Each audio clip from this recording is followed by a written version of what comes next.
우리 한 번 더 기도하고 주님 말씀 듣습니다. 은혜로우신 아버지 하나님, 오늘 우리에게 이 하나님의 큰 사랑으로 다시 한번 하나님의 자녀됨을 깨닫게 하시고 또 이처럼 예배의 자리에 나와 주님을 찬양하는 귀한 은혜를 갖게 하시니 감사합니다. 오늘도 이 귀한 말씀이 우리 마음의 소망이 되고 새로운 능력이 되어 주님의 세상을 향하여 나갈 때 우리가 승리하며 빛과 소금의 역할을 감당하는 말씀 되게 도와주시고 우리의 삶 속에서 주님을 잊지 않는 믿음의 말씀 될 수 있도록 함께하여 주시옵소서. 전하는 자는 부족하나 오직 주님의 은혜는 크시오니 주님이 인도하시는 귀한 말씀으로 함께하여 주시옵소서. 예수님의 이름으로 기도합나이다. 아멘.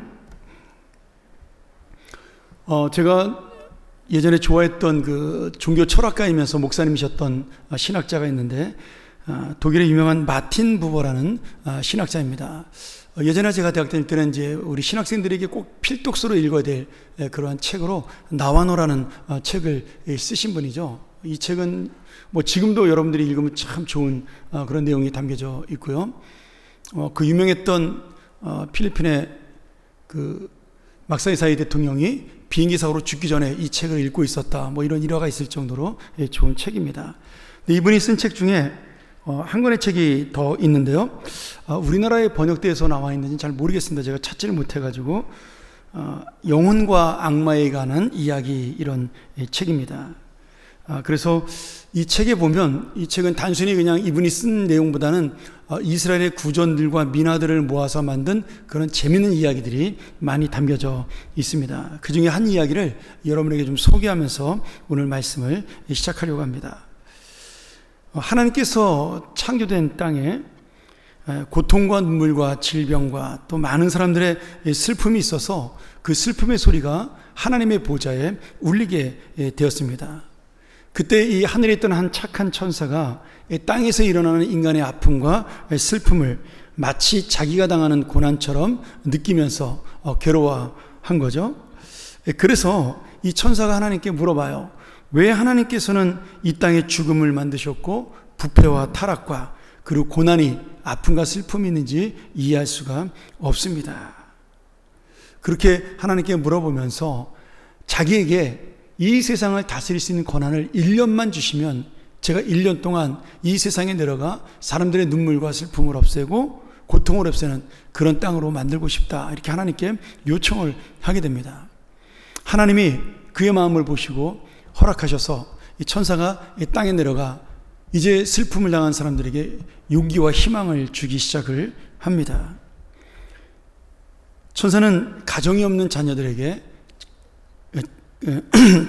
자녀를 주었고 병든 자를 살려줬고 죽어가는 자들을 새롭게 생명을 주는 그런 역사를 일으키고 그 가정마다 아픔과 눈물을 씻겨주면서 그 땅에 더 이상 고통이 없게 되었습니다.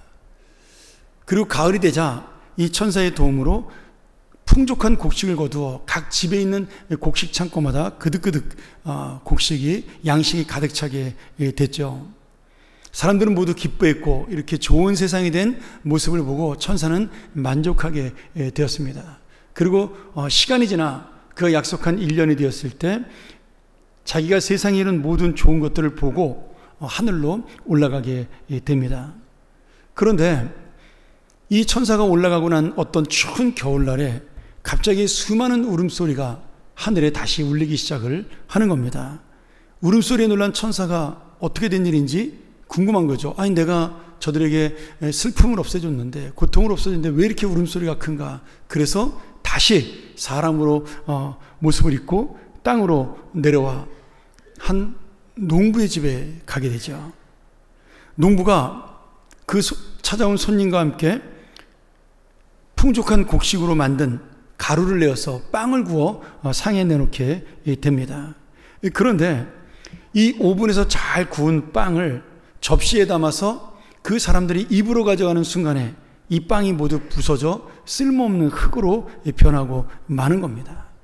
근데 이러한 일들이 단순히 이 집에서만 일어나는 것이 아니라 모든 가정마다 이러한 일들이 일어나게 되었고 사람들은 땅바닥에 주저앉아서 울며 자신들에게 거짓 행복을 베푼 그 천사를 비난하면서 저주하게 됩니다. 이 천사는 너무나 깜짝 놀라서 하늘에 올라가 하나님에게 다시 한번 엎드려 묻습니다. 하나님, 세상이 왜 이렇게 되었을까요? 제가 이 세상을 다스릴 어떤 힘과 지혜가 부족했는지 저에게 말씀해 달라고 그렇게 이 천사가 하나님에게 묻습니다. 그때 하나님께서 이 천사에게 대답을 이렇게 말씀해 주십니다. 이 땅의 비밀은 바로 이것이다. 땅의 모든 것은 반드시 썩어야 하고 슬픔으로 덮여 있을 때 열매를 맺게 된다. 그리고 땅의 영혼은 홍수와 슬픔으로 더 비옥하게 되며 그것을 통하여 이 세상에는 위대한 일들이 열매를 맺게 된다. 천사가 하나님의 말씀을 듣고 비로소 깨닫게 됩니다. 비록 세상에서 슬픔과 눈물, 한숨 쉬는 일을 만나도 또 가진 것이 없고 못 배우고 못 나고 못 살아도 그렇게 살아가면서 성숙하며 자라는 것이 인생이고 그리고 이 세상이 살아가는 행복의 비결이라는 사실을 깨닫게 되면서 하나님의 뜻을 이해하게 되죠. 그러면서 이 이야기는 끝을 맺게 됩니다. 여러분, 오늘 이 이야기처럼 우리도 우리 인생 속에 이해할 수 없는 일들을 만날 수가 있습니다. 그런데 저희가 알지만 이 세상의 모든 열매는 원래 썩은 것을 먹고 자라납니다. 세상의 것이 썩어서 땅속에 들어갈 때 그것이 사람의 시신이든 아니면 동물의 시신이든 사실은 그것이 썩어서 자양분이 되어 이 세상의 열매를 맺습니다. 아무도 썩고 냄새나는 그런 인생을 원하지 않지만 누군가는 썩어서 죽어야 또 아픔을 당하는 고통이 있어야 그것을 통하여 열매를 맺습니다. 제가 미국에 있을 때 장례를 치르면서 크게 깨달은 은혜가 있습니다. 미국은 공동묘지가 우리처럼 이렇게 산소로 되어 있지가 않고 이 바닥에 옛날에는 좀 이렇게 산소 같은 낮은 것들이 있었는데 이제 평토장이라 그러죠. 이제 우리나라도 요새는 많이 가족묘로 그것들을 쓰는데 원래 미국에서는 이 평토장을 예전부터 썼기 때문에 우리처럼 높이 솟은 산소가 없습니다. 근데 지금은 더 발달을 해서 아예 그 평평한 땅에다가 시신을 묻거나 아니면 화장한 유골을 묻고 그리고 그 땅에 그냥 비석을 세웁니다. 그러니 멀리서 보면 그냥 평평한 땅으로 잔디밭으로 보여요. 그러면 토요일이 되면 주말에 아이들이 나와서 그것을 공원처럼 그 묘지에서 놀기도 하고 그럽니다. 제가 사역하던 교회 권사님이 소천하셔서 장례를 치르러 이제 그 묘지에 화관 예배를 드리러 가게 되었습니다. 근데 제가 예배를 드리고 이제 그 교우들에게 위로의 말씀을 전하고 잠깐 이렇게 나오는 도중에 저쪽 한편에서 아이들이 그 묘지에서 막 뛰놀면서 노는 모습을 보게 되었어요. 부모는 도시락을 싸와서 거기서 아이들과 함께 상을 이렇게 테이블을 해서 먹고 있고 아이들은 그 묘지와 비석, 아마도 자기의 가족이 있는 묘지겠죠. 그 비석과 묘지를 밟으면서 막 뛰어노는 모습을 보게 되었습니다. 그런데 뭐 우리나라 같으면 예의 없고 버릇없다고 막 야단칠 노릇인데 제가 그 모습을 보고 하나 깨달았습니다. 그 아이의 부모, 그 아이의 할아버지 할머니는 그 땅에서 이 아이가 자랄 수 있는 그런 땅을 허락해 준 것이다. 결국 그 아이가 자라서 열매를 맺을 수 있는 삶을 살기 위하여 그 땅 속에서 밟히는 것이다. 이 아이들이 그 땅을 밟음으로 자라고 성장하는 것이다. 제가 그 사실을 깨닫게 되었습니다.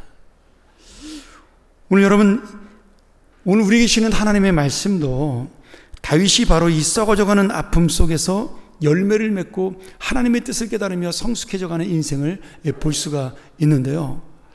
우리가 다 읽지는 못했지만 사무엘상 27장부터 30장을 보면 다윗이 가장 어려운 시기를 보내면서 힘들고 고통스러워하는 모습이 나타납니다. 다윗의 인생 중에 가장 어려운 모습이 있다면 아마도 자신의 아들이었던 압살롬 왕자가 반역을 일으킨 그때였을 겁니다. 그래서 왕궁에서 쫓겨나 자기가 피난민 생활을 할 때가 아마 가장 어려웠던 시절이라고 생각이 든다면 지금 이 시절도 왕이 되기 이전에 이 피난민 생활도 다윗의 인생에서 가장 어려웠던 그런 시절이라고 볼 수가 있습니다. 나중에 집에 돌아가셔서 사무엘상 27장부터 30장까지 한번 읽어보시면 은혜가 되리라고 믿습니다. 다윗이 점점 힘든 자신의 그 상황이 돼가면서 그 연약한 마음이 더 힘들어지고 예전에는 하나님을 붙들었던 마음이 약해지는 것을 우리가 볼 수 있는데요. 그러던 어느 순간에 그가 하나님의 뜻을 깨닫고 다시 한번 이 어려움 속에서 주님의 담대한 인생으로 그 믿음을 가지고 나아가는 것을 볼 수가 있습니다. 오늘 이런 다윗의 모습이 바로 우리 인생의 모습, 우리도 다윗처럼 그렇게 어떤 때는 넘어지기도 하고 어떤 때는 다시 일어서기도 하면서 주님의 그 놀라우신 은혜를 체험하며 내 마음이 담대해지고 믿음이 강해지는 그런 모습이 되기를 소원하면서 오늘 함께 이 말씀을 통해 은혜를 나누기 원합니다. 이 첫 번째는 어려운 상황 가운데도 하나님의 뜻을 찾는 것이 믿음이다. 제가 사무엘상 27장 1절을 새번역이 다윗의 마음을 아주 잘 표현하고 있어요. 그래서 제가 새번역으로 여러분에게 한번 읽어드리죠. 이 다윗이 혼자서 생각하였다. 이제 이러다가 내가 언젠가는 사울의 손에 붙잡혀 죽을 것이다. 살아나는 길은 브레셋 사람의 땅으로 망명하는 것뿐이다. 그러면 사울이 다시 나를 찾으려고 이스라엘의 온 땅을 뒤지다가 포기할 것이며 나는 그의 손에서 벗어나게 될 것이다. 여러분, 여기 다윗이 누구랑 생각했다고요? 혼자서 생각을 했습니다. 우리가 혼자 생각을 하면요, 자꾸 수렁 속에 빠집니다. 내 마음속에 고민이 있고 어려운 일이 있으면 주변에 있는 분들에게 도움을 청하셔야 돼요. 우리 교육자들, 목사님들에게 도움을 청하셔도 되고요. 아니면 정말 여러분이 하나님 앞에 나와서 하나님 앞에 도움을 청하셔야 돼요. 이렇게 혼자 자기만의 어려운 생각 속에서 계속해서 그것을 생각하다 보면 사람은 결국 세상의 방법 그리고 약한 마음을 가지고 나갈 수밖에 없게 됩니다. 오늘 다윗도 영적으로 의지했던 사무엘 선지자가 하나님의 부르심을 받은 다음에 악한 사울왕이 자기를 계속해서 죽이려는 그런 마음이 변치 않는 것을 보면서 야, 내가 이렇게 힘들고 어렵게 고생을 하는데 여전히 희망이 없구나, 그 생각 속에 사로잡히게 되었습니다. 오랫동안 하나님만 바라보고 믿음으로 열심히 살았는데 고난이 끝나지 않는 거예요. 또 자신만 고생하는 것이 아니라 자기의 가족과 주변까지, 그 자기를 따르는 지금 400명에서 이제 600명으로 늘어난 모든 사람들이 너무나 힘들고 어려워지는 시간이 계속 되는 겁니다. 결국 다윗이 혼자 고민하고 또 고민하다가 아마 이 어려움을 그 주변에 있는 자기 부하들이나 가족들에게 이야기했으면 이렇게 되지 않았을 텐데 혼자 고민하고 고민하다가 결국 어떻게 돼요? 블레셋으로, 원수의 나라였던 그 땅으로 망명을 결정하게 되는 겁니다.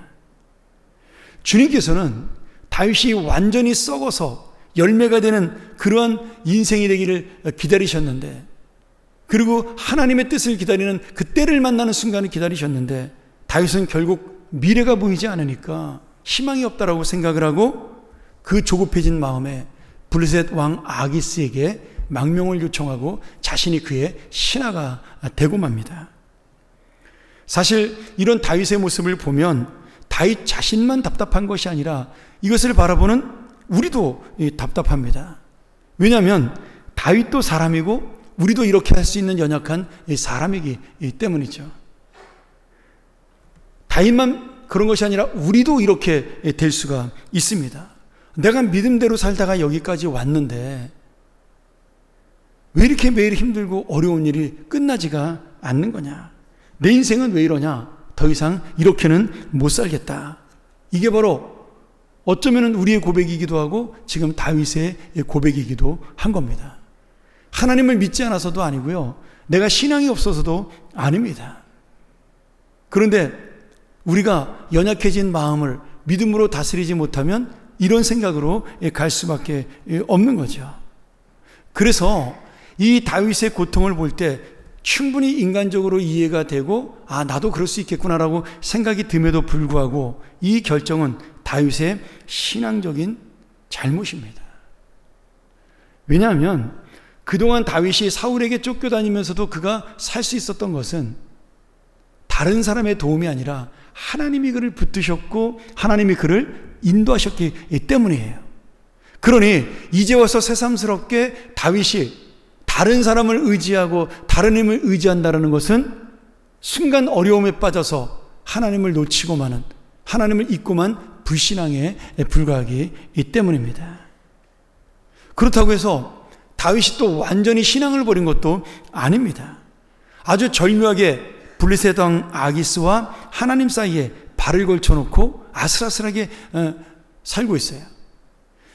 27장 이후 계속 읽어보면 다윗이 아기스 왕의 한심을 사기 위해서 마치 자기가 진짜 망명한 것처럼 보여주기 위해서 아말렉 군대를 물리치고 그 군대의 전리품을 빼앗아다가 왕에게 바치면서 그것이 동족 이스라엘을 침략해서 빼앗은 전리품처럼 속여서 그에게 보고를 합니다.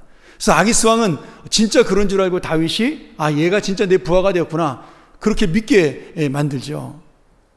지금 다윗은 그렇게 그 블레셋 왕의 눈을 속이고 자신의 마음을 그렇게 연약해져 가면서 살아가는 거예요. 잠시는 평안한 것처럼 보였고 잠시는 그 죽음의 위협이 사라진 것처럼 보였어요. 사울 왕이 거기까지는 쫓아오지 못하니까요. 그런데 하나님께서는 다윗이 그런 모습으로 사는 것을 원하지 않으셨습니다. 그래서 다윗이 깨닫게 하도록 초강수로 다윗에게 두 가지의 어려움을 주십니다.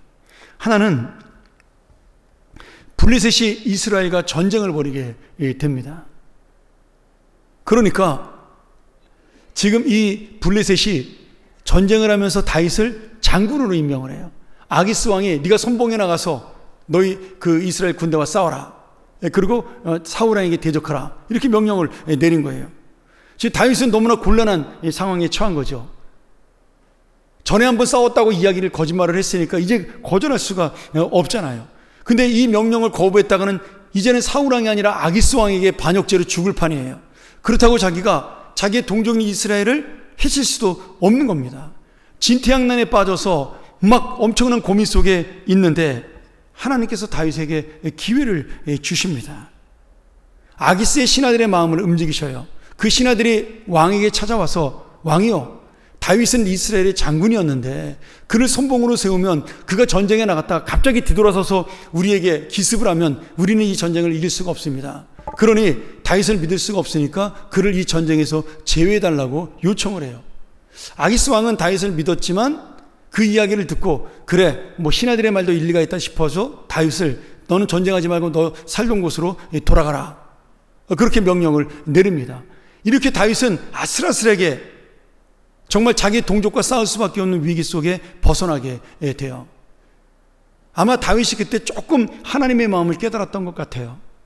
근데 다윗이 완전히 돌아서지를 않는 겁니다. 이 아기스 왕을 떠나야 되는데 그가 그런 마음을 품지 않고 아기스 왕이 그 허락해준 마을, 그 마을로 돌아오게 되는데요. 그 마을이 시글락인데 이 시글락으로 돌아오니까 온 땅이 전부 다 마을이 다 불타고 잿더미가 된 거예요.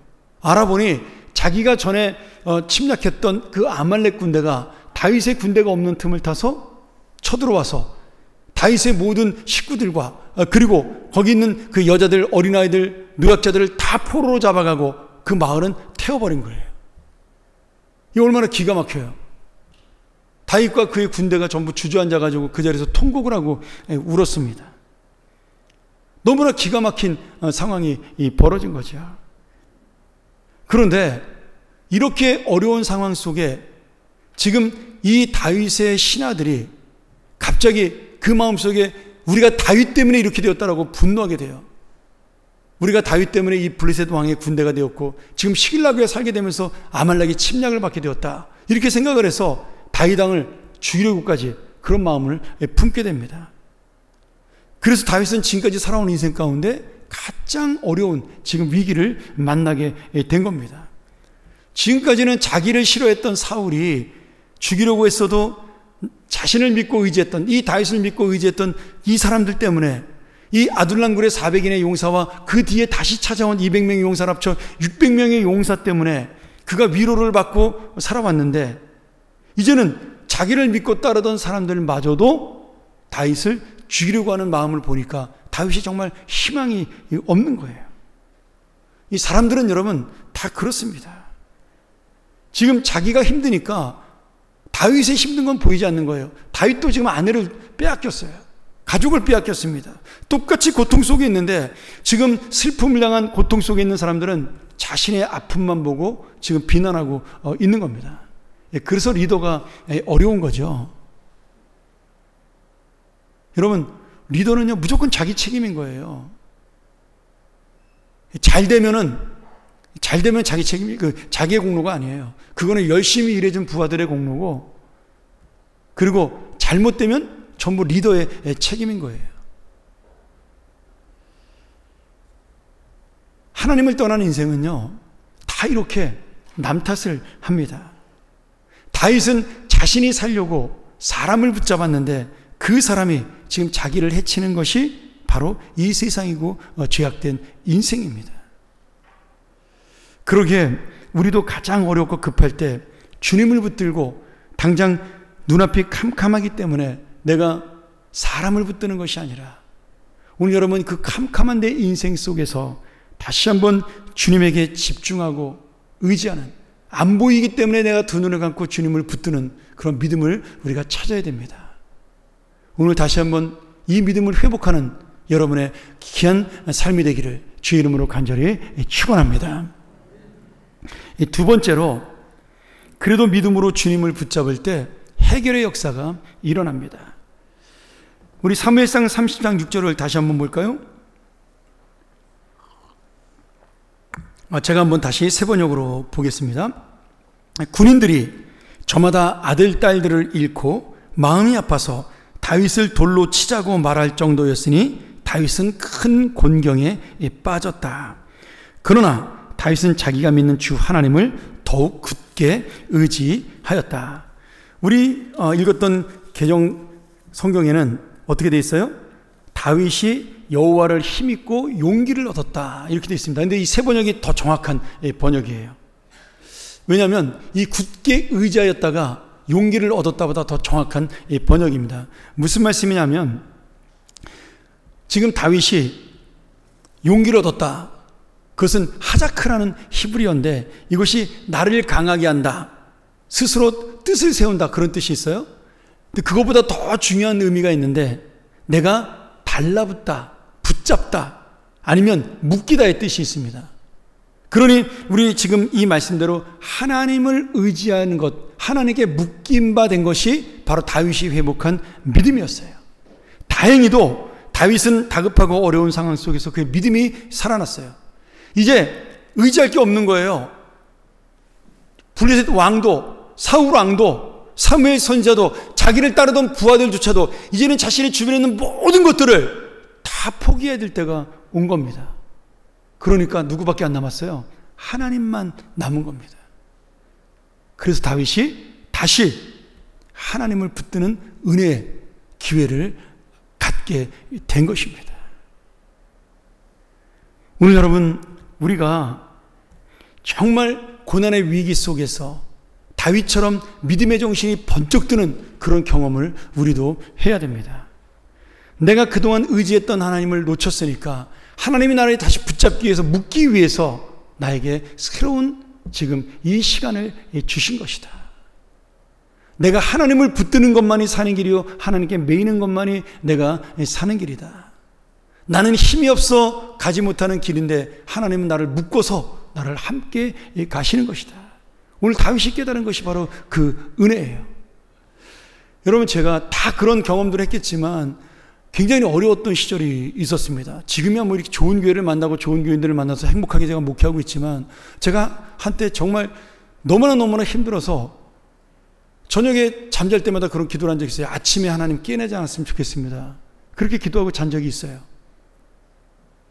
그런데 그때 사람이 얼마나 연약하냐면요, 목사잖아요. 그러면 이것을 믿음으로 승리를 해야 되는데 제가 기도할 때 뭐라 그러는지 아세요? 하나님, 제가 승리는 고사하고 지금 너무 지금 이것을 이기기조차 힘이 드니까 버틸 수 있는 은혜를 달라고 기도했어요. 버틸 수 있는 은혜를 달라고. 여러분, 버티기만 해도 하나님이 붙잡아 주십니다. 우리가 능력이 없고 연약해서 승리 못해도 괜찮아요. 근데 하나님의 은혜를 가지고 버티면 하나님이 우리를 묶어주셔요. 하나님이 붙잡아 주십니다. 여러분, 힘들고 어려울 때 그냥 하나님 앞에 엎드리세요. 살려달라고, 버티게 해달라고. 오늘 여러분, 다윗은 혼자 생각하다가 다른 방법이 있지 않을까, 다른 길이 있지 않을까, 다른 사람이 있지 않을까, 그렇게 생각을 했어요. 사울왕이 망하고 사울왕이 죽었던 길, 심판받던 그 길로 갈 뻔한 거죠. 그러나 오늘 이 고난 속에서 다시 한번 사울은 주님의 은혜를 붙들고 주님의 소망을 의지하게 됩니다. 그래서 다윗이 이 위기를 통해서 한 걸음 더 주님 앞에 서는, 정말 이제는 내가 무엇인가 조금이라도 가지고 있기 때문에 하나님의 그 은혜를 붙드는데 방해되는 모든 것들을 하나님께서 다 치우셨다는 사실을, 다 포기하게 만드셨다는 사실을 깨닫고 오히려 용기를 얻게 돼요. 이제는 진짜 내가 하나님의 은혜로 나아가야 되겠다. 이 참 재밌잖아요. 앞에 있는 구절은 부하들이 다윗을 죽이려고 했는데 오히려 다윗은 더 하나님을 의지하고 굳세게 되었다. 완전히 이게 반대되는 말이잖아요. 근데 이게 하나님의 역전의 법칙이에요. 세상은 다윗을 버린 것처럼 보였는데 다윗은 그때 하나님을 만나게 되었다라는 거예요. 이 세상은 다 내가 포기한다고 얘기했더니 그때 하나님이 너는 내 것이라고 나를 붙잡아 주셨다라는 거예요. 사랑하는 여러분, 다윗이 이 믿음을 깨달았기 때문에 다시 일어설 수가 있었던 겁니다. 다윗은요, 이 믿음이 있었으니까 자기를 죽이려고까지 했던 부하들을 원망하지 않았어요. 그렇잖아요. 야, 이놈들이 언제 다시 나를 배신할까 겁날 거 아니에요. 이제 한번 이런 일을 만났으니까. 그런데 다윗은 그러지 않았어요. 이건 다 나의 불신앙이요, 나의 믿음이 없는 나의 책임이다. 그래서 그 부하들에게 절대 책임을 돌리지 않고 원망하지 않고 오직 하나님을 붙들고 다시 전쟁을 해서, 우리가 다음 주에 배우겠지만 그가 아말렉 군대에 다시 쳐들어가서 모든 사람들을 구원하는 회복의 역사를 만나게 됩니다. 사랑하는 여러분, 다윗이 지금 잃어버린 것은요, 정말 중요한 것은 적군에게 빼앗긴 가족이 아니에요. 우리가 오해합니다. 눈앞에 보이는 것을 잃어버리면 그것을 잃어버렸다라고 착각을 해요. 지금 믿었던 부하가 돌아서는 모습도 아니에요. 불타서 없어져 버린 집과 재산도 아닙니다. 오히려 자신의 생각을 믿고 세상을 믿고 사람을 믿음으로 정작 내 인생을 인도하고 도우셨던 하나님을 놓쳐버렸던 믿음, 그것을 잃어버린 것이 다윗의 가장 큰 문제요, 그의 고난이었어요. 눈앞에 있는 것은요, 언제든지 하나님이 다시 우리를 보이게 할 수가 있는 겁니다. 캄캄한 그 눈은, 캄캄한 인생은 하나님의 그 빛을 받으면 바로 밝아지는 겁니다. 문제는 여러분, 두 눈을 뜨고 하나님을 바라보는 믿음을 우리가 놓쳤기 때문에 내가 오늘도 힘들고 어렵고 원망과 불평만 있는 거죠. 오늘 우리가 다시 한번 이 사실을 깨닫기를 소원합니다. 내가 지금 무엇을 잃어버리고 살고 있을까요? 내가 진짜 잃어버린 것은 무엇일까요? 내가 지금 정말 놓치고 있는 것은 무엇일까요? 건강인가요? 돈인가요? 사람인가요? 그래서 여러분 너무나 힘들고 어려우세요? 아닙니다. 너무나 힘들어도 아직 주님을 붙드는 믿음을 놓치지 않고 있기에, 이 믿음이 함께 있어 모든 것을 다 잃어도 하나님은 우리와 함께 하시는 겁니다. 그것이 우리의 소망입니다. 그것이 우리의 능력이에요. 다윗은 다 잃어버렸지만 하나님을 붙들었기 때문에 그 모든 것을 다 다시 찾을 수가 있었습니다. 말씀을 정리할까요? 제가 우리 아이들 어렸을 때, 저희 큰아이가 키가 막 자라면서 성장통이 온 적이 있습니다. 밤에 막 잘 때 아프다고 울어서 한 번은 병원을 데려간 적이 있어요. 근데 그 선생님이 저에게 위로를 하시는 겁니다. 어린아이는 밤에 잠잘 때, 캄캄할 때 가장 많이 자랄 때, 그 아무것도 안 하고 잠을 잘 때 가장 많이 성장을 합니다. 그래서 아픈 거니까 우리 아버님 걱정하지 마시고 아이에게 좋은 음식, 영양분 있는 음식 잘 먹이면 됩니다. 조금만 지나서 이 아이 뼈가 자라면 저절로 아픈 것은 없어집니다. 그러니 아이가 아파하면 밤에 성장통이라고 생각을 하시고 오히려 좋아하세요. 그리고 저를 위로했어요. 저도 뭐 성장통이라는 걸 말만 들었지 처음 그때 경험을 아이가 한 것을 보고 아는 거거든요.